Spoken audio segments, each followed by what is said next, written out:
حضور کے وصال کے وقت یہ انتہائی اہم موقع تھا جس کو سنبھالا حضرت ابوبکر صدیق رضی اللہ تعالیٰ عنہ نے۔ اس وقت حالت یہ تھی جب حضور کا وصال ہوا تو حضرت عمر رضی اللہ تعالیٰ عنہ تلوار لہرا رہے تھے اور کہہ رہے تھے اگر کسی نے کہا کہ حضور کا وصال ہو گیا تو میں اس کی گردن کاٹ دوں گا۔ حضور علیہ السلام کچھ وقت کے لیے سکتے میں چلے گئے ہیں، پھر اپنی اصلی حالت میں لوٹ آئیں گے، تو اگر کسی نے یہ کہا تو میں اس کی گردن کاٹوں گا۔ حضرت زید بن عبداللہ کے بیٹے جا کے اپنے باپ کو خبر دیتے ہیں باغ میں کہ ابا جان حضور کا انتقال ہو گیا، تو وہ وہی ہاتھ اٹھا کے اللہ کی بارگاہ میں عرض کرتے ہیں اللہم اذہب بصری حتی لا ارا بعد حبیبی محمد احدا صلی اللہ علیہ وسلم۔ وہ کہتے ہیں اے اللہ میری آنکھوں کی بینائی اچک لے، میں ان آنکھوں سے اب حضور کے علاوہ کسی اور کو نہیں دیکھنا چاہتا۔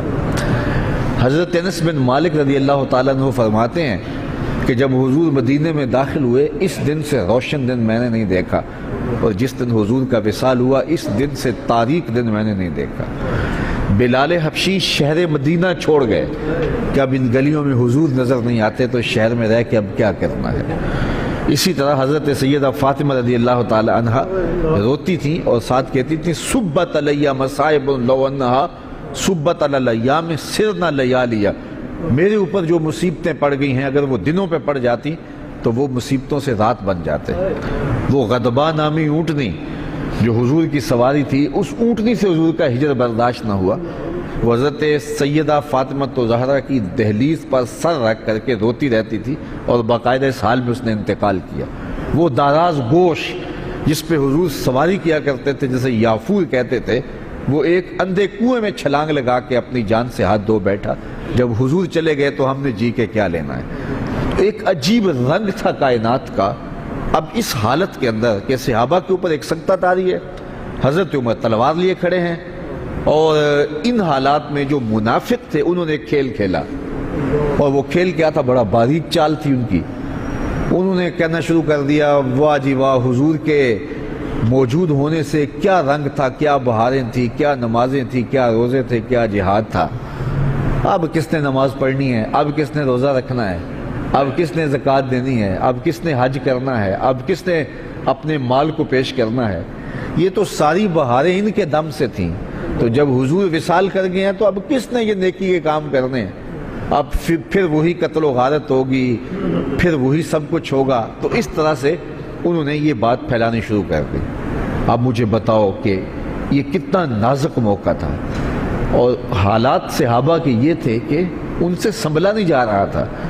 عین اس موقع پر امت کو جس شخص نے سنبھالا اس شخص کا نام ابوبکر صدیق رضی اللہ تعالیٰ عنہ۔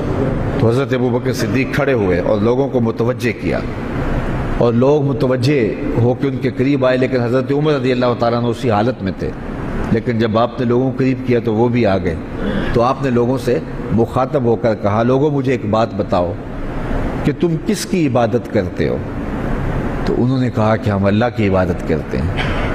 تو کہا کہ وہ تو حی ہے، وہ تو لا یموت ہے، وہ تو زندہ ہے، اس کو موت نہیں ہے۔ اور حضور اللہ کا فرمان اور حکم لے کر آئے تھے، اور جو ذمہ داریاں تھیں وہ نبھا کے حضور چلے گئے۔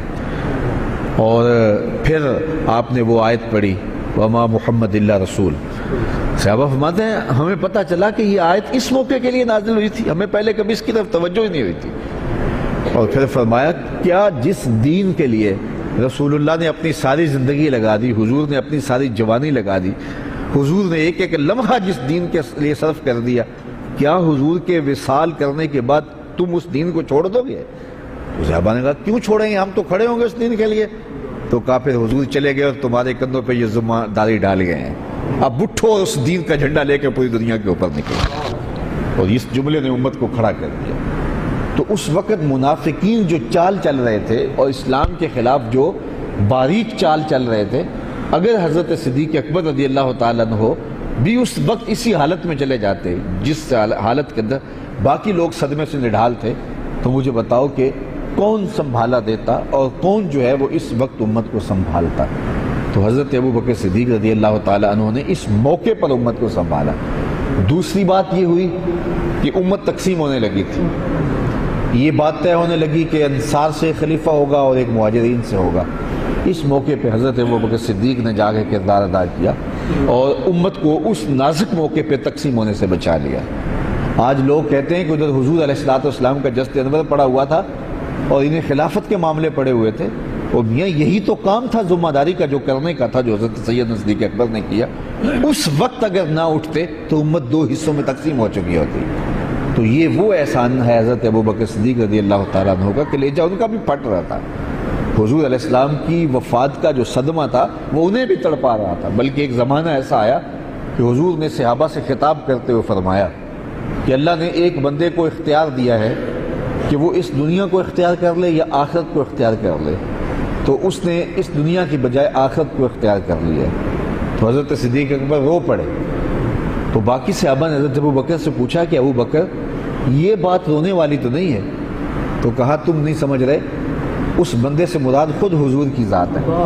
تو اس کا مطلب یہ ہے کہ حضور اب ہم سے جدا ہو رہے ہیں، اور انہیں برداشت نہیں ہو رہا تھا۔ لیکن اس وقت جب یہ نازک موقع آیا تو حضرت ابوبکر صدیق نے کھڑے ہو کے امت کو سنبھالا دیا، اور پھر جو ہے وہ امت کو پاؤں پہ کھڑا کیا۔